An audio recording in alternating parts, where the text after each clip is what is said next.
নমস্কার বন্ধুরা, মনোরপিতা চ্যানেলে নতুন আরেকটি ভিডিওতে তোমাদের সবাইকে অনেক অনেক স্বাগত জানাই। এই ভিডিওটা দেখেই বুঝতে পারছো যে আজকের ভিডিওটা কিন্তু আমার বাড়ির পুজো উপলক্ষেই করা। আর ভিডিও শুরুতে তোমাদের সবাইকে জানাই অনেক অনেক অনেক ভালোবাসা, কারণ তোমরা আছো বলেই আমার ভিডিও করা সার্থক। কারণ তোমরা যদি আমার ভিডিও না দেখতে ভালোবাসতে তাহলে হয়তো আমি এই ভিডিওটা আপলোড করার সাহস করতে পারতাম না। তো যাই হোক, পুজোর দিন সকালবেলা বুঝতেই পারছো খুবই ব্যস্ত। আর রংচটা নাইটি দেখে কিন্তু একদমই অবাক হয়েও না, কারণ তখন আমি ভাবছিলাম যে একেবারে সব গুছিয়ে তারপরে আমি রেডি হব। তো সেই জন্যই কিন্তু এগুলো সব আগে রেডি করে নিচ্ছিলাম।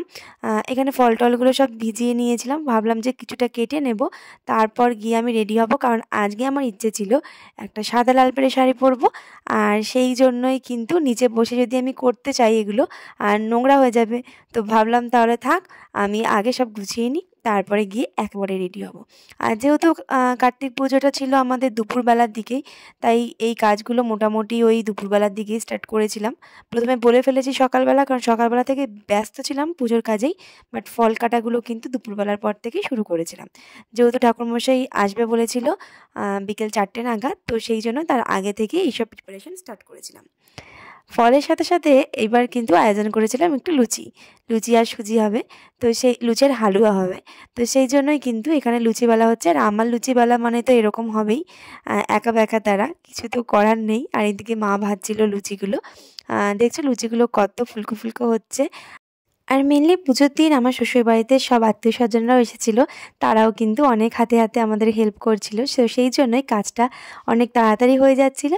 আর এই দিকে দেখো লুচিগুলো কিন্তু মোটামুটি কমপ্লিটই হয়ে গেছিলো। আর এখানে নাড়ু সাজাচ্ছিল মাইমা, কারণ হলো এই নাড়ুগুলো আমার মা বানিয়ে এনেছিলো বাড়ি থেকে। আর প্রত্যেক বছরই মা মোটামুটি নারকেল আর তিলের নাড়ুগুলো বানিয়ে দেয়, তো এবার একটু কমই হয়ে গিয়েছিলো যেহেতু সময়টা একদমই পাওয়া যায়নি। আর এইদিকে দেখো আমি লুচি নিয়ে হাজির। এই কন্টেনারটাও না আগেরবার কার্তিক পুজোতেই কেউ একটা উপহার দিয়েছিল আমাদেরকে, তো এটাই আবার পুজোর কাজে লাগিয়ে দিয়েছি। আর এখানে কিন্তু সব সাজিয়ে দিচ্ছে, ওই যে বললাম না সবাই আজকে এসেছিল, আর সেই জন্যই কিন্তু পুজোর কাজটা অনেক বেশি সহজ হয়ে গেছে। আর সবাই হাতে হাতে করলে পুজোর কাজে অনেকটা বেশি আনন্দ পাওয়া যায়, আর কাজটাও কিন্তু অনেক তাড়াতাড়ি হয়ে যায়।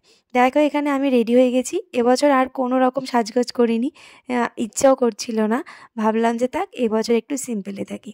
তো পুজোর সাজ হিসেবে যেটুকু না করলে নয় সেইটুকুই, জাস্ট একটু লিপস্টিক আর একটু কাজল পরে কিন্তু পুজোতে বসে পড়লাম। এবছর পুজোটা একটু তাড়াতাড়ি শুরু হয়েছিল, তো সেই জন্যই আর সাজগোজ করার সময়টাও পাইনি। আর এবছর বোন আসেনি, তো সেই জন্য আর সাজগোজ করতে ইচ্ছে করছিল না। ভাবলাম যে সেইভাবে তো ভিডিও ক্লিপিংস কিছু নেওয়াই হবে না, তো সেই জন্য আর অতটা ইন্টারেস্টেড ছিলাম না এই বিষয়টা নিয়ে। তো সেই জন্য তাড়াতাড়ি রেডি হয়ে বসে পড়েছিলাম দুজনে মিলে পুজোয়।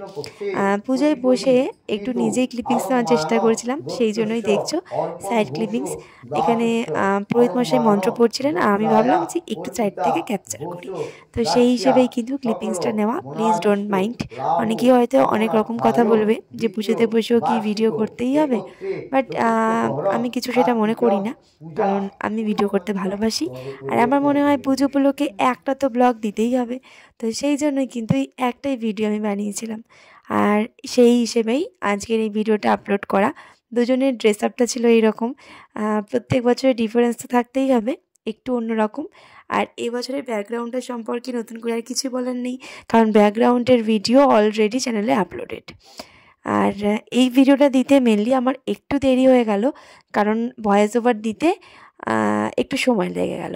কারণ হচ্ছে অনেক দিন ধরেই ভাবছিলাম যে একটু সময় করে ধীরে সুস্থে ভালোভাবে ভয়েস ওভার দেবো, তো সেটা আর হয়েই উঠছিল না, সময় করে সেটা আর করতে পারছিলাম না।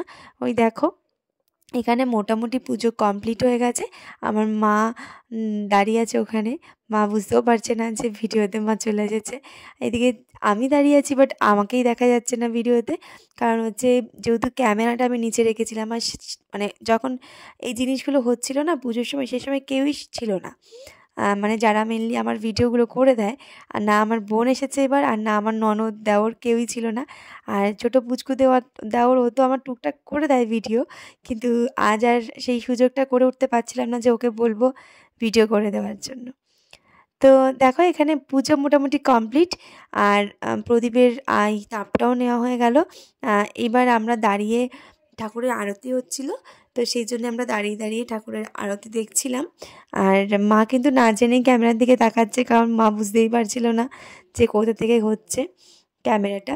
আর আমার যখনই ইচ্ছে হচ্ছিল ভাবলাম যে একটু গাতাসোনাকে ক্যাপচার করেই রাখি, কারণ এবছরের স্মৃতিগুলো তো একটা বছর আমাদেরকে বয়ে নিয়ে চলতে হবে। তো সেই জন্যই এখানে হোম হবে, তো হোমের প্রিপারেশান চলছে। কাঠগুলোকে আগে একটু রোদ্দুরে দিয়ে রাখা হয়েছিল, তাতে হোমের শিখাটা আরও সুন্দরভাবে চলবে। সেই জন্যই এখানে পুরোহিত মশাইয়েরও একটু তাড়া ছিল, কারণ তার অনেক জায়গায় পুজো ধরা ছিল। আর এবছরে আমাদের পুজোটা প্রথম করতে এসেছে, তো সেই জন্যই কিন্তু সময় আমরা একটু বেশিই পেয়েছিলাম। নেক্সট যাদের বাড়িতে যাবে তারা সময়টা অনেক কম পাবে। হ্যাঁ, তো যাই হোক আমাদের পুজোটা কিন্তু বেশ ভালোভাবেই মিটছে, এবং হোমের শিখাটা কতটা সুন্দর হয় সেটা দেখার জন্যই কিন্তু পুরো ভিডিওটা লাস্ট অবধি দেখতে হবে। যদিও তোমরা শর্টস ভিডিওতে দেখে থাকবে যে হোমের শিখাটা সত্যিই ভীষণ সুন্দর হয়েছিল। আর ভিডিও করতে করতে একজন আমার ভিডিওর সামনে বারবার চলে আসে, আর যখনই সে ভিডিওটা দেখে তখনই একটাই কথা বলে, সবসময় আমাকে কেন তুমি ভিডিওতে রাখো। কিন্তু কি করব বলো, যখন আমি ভিডিওটা করি তখন তো সামনেই থাকে। তো সেই জন্যই আমি ভাবি যে ওর সাথে সাথে একটুখানি দেখিয়ে দিই, মানে গাতাসোনার সাথে সাথে গাতাসোনার বাবাকেও তো একটু দেখাতে হবে, তাই না? নাহলে তো গাতাসোনাই রাগ করবে। তোমরা কি বলো? পেছনের ডেকোরেশনটার সাথে সাথে লাইটিংটাও কিন্তু বেশ ভালো লাগছিল, তাই না বলো? আর এইদিকে দেখো মাত্র কিন্তু হোমটা স্টার্ট হয়েছে, তাতেই কাঠগুলো কত সুন্দরভাবে জ্বলছে। আর যেহেতু কাঠগুলোকে রোদ্দুরে দেওয়া হয়েছিল, তো সেই জন্য এত সুন্দরভাবে কিন্তু মানে শুকনো খড়খড়ে ছিল, আর বেশ সুন্দরভাবে জ্বলছিল। তো ভিডিওটা পুরোটা আজকে কিন্তু ভয়েস ওভার দিলাম, মিউজিক দিলেই কপিরাইট চলে আসছে, কি করব। তাই ধৈর্য ধরে পুরো ভিডিওটা দেখো, ভালো লাগলে কিন্তু লাইক কমেন্ট করো আর শেয়ার করতে ভুলো না। নেক্সট কীরকম ভিডিও দেখতে চাও অবশ্যই জানিও। সামনেই বোনের বিয়ে আসছে, তোমরা সবাই জানো বোনের বিয়ের অনেক ভিডিও কিন্তু চ্যানেলে আপলোড করব। তোমাদের ভালোবাসা পেলে আরও অনেক অনেক ভিডিও করার ইচ্ছে হবে। বাড়ির পুজো মানে একটা আলাদা আনন্দ, তাই না বলো? এই পুজো হবে হবে এই একটা যে প্রিপারেশান, পুজোর জিনিসপত্র কিনতে হবে, এই দিন পুজো হবে, এই সময়ের থেকে পুজো শুরু হবে, সেই পুজো উপলক্ষে কি সাজগোজ করব বা কি আনতে হবে, এই যে সমস্ত জিনিসটাই কিন্তু একটা আলাদা আনন্দ থাকে। বাড়ির পুজো বোধহয় এরকমই হয়। এবছর গাতাসোনার আমাদের বাড়িতে আসা 2য় বছর, এখনও কিন্তু আরও 2 বছর গাতাসোনা আমার বাড়িতে আসবে। আর যখন এই গাতাসোনাটা আমাদের বাড়িতে এসেছিল, মানে এটা তো নতুন মূর্তি আনা, তো এর আগে যে মূর্তিটা রয়েছে সেই মূর্তিটাও কিন্তু আমার খুব পছন্দের ছিল, এই গাতাসোনাও খুব পছন্দের। এও থাকতে থাকতে আমার অনেকটা মায়া জড়িয়ে যাবে, কিন্তু আগের জনকে যেন আমি ভুলতেই পারছি না, তার মুখটা যেন একদমই ভুলতে পারছি না। এখানে দেখো পুজো কমপ্লিট হয়ে গেছে, আর পুজো কমপ্লিট হওয়ার পর সবাইকে এবার প্রসাদ দেওয়ার পালা। মা এদিকে প্রসাদগুলো গুছিয়ে দিচ্ছে, আর আমি সবাইকে গিয়ে গিয়ে প্রসাদগুলো দিচ্ছি। শুধু আমি নই, আমার সাথে সাথে সবাই কিন্তু হেল্প করেছে, কিন্তু যেটুকু আমি করেছি সেটুকুই ক্যামেরা বন্দি হয়েছে, বাকিগুলো কিন্তু আর ক্যামেরা বন্দি হয়নি। আমি মাঝে মাঝে ভাবি যে আমি ভিডিও করি বলে যদি অন্যরা আপত্তি জানায় বা অন্যরা যদি ভিডিওতে আসতে না চায়, সেই জন্য আর সাহস করে কখনো তাদেরকে ভিডিওতে নিতে পারি না।